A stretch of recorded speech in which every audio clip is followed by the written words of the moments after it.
हम क्या छोटका नमस्ते हो। नमस्ते नमस्ते जिया जागा अंबर वा बाए गोड़ के लंगड़ वा बोले बाबा लड़का दे भगवती माँ उठाए ले जाए। अरे भोले बाबा की लड़का ने भगवती माई काहे बारे उठाए ले जा रे।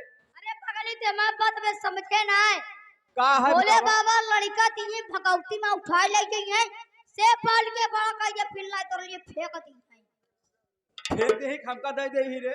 अरे दे दी लेकिन बतावा हां काहे बारे बुलाया हो। हम नहीं बुलाए ये जो हमारे प्रधान बैठा है ना काहे बारे प्रधान बुलाया है। कहे दमदम बाजार बुलाने सबको दी है कहूं लेबे का ले ले थोड़ के का ले रे। अरे बगली मनोरंजन तो मनोरंजन नाम पहले लिया करो। देखिए मैडम जी आप आई हैं सबसे पहले एक अपने छोटा मन पसंद डांस दिखाइए फिर अपने मन पसंद गीत फिर बाबू भैया का फरमाइश। चलो मैडम चलो ठीक है जैसी तुम्हारी इच्छा हो मैं सही करूंगी। देखिए मैडम जी समय का भाव है नाच और गाना साथ साथ होगा। चलो मार साहब ठीक है प्रधान जी तुरंत नाच और गाना साथ साथ।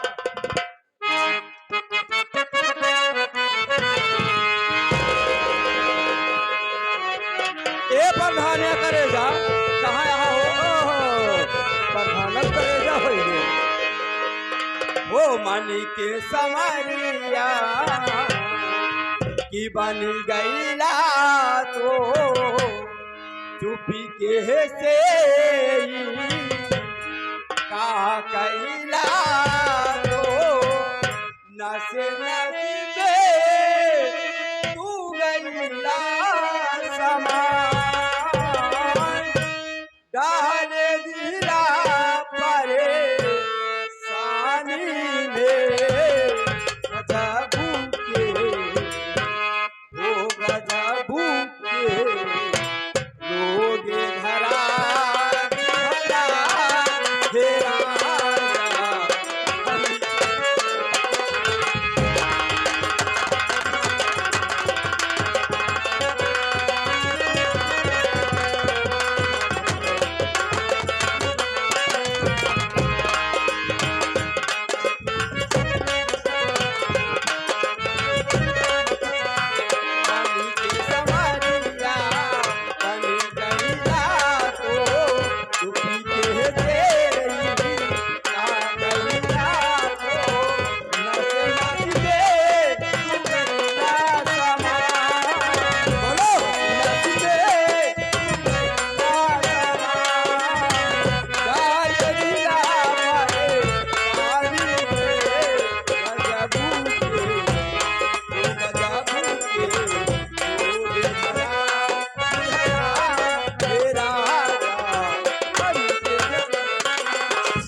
हरी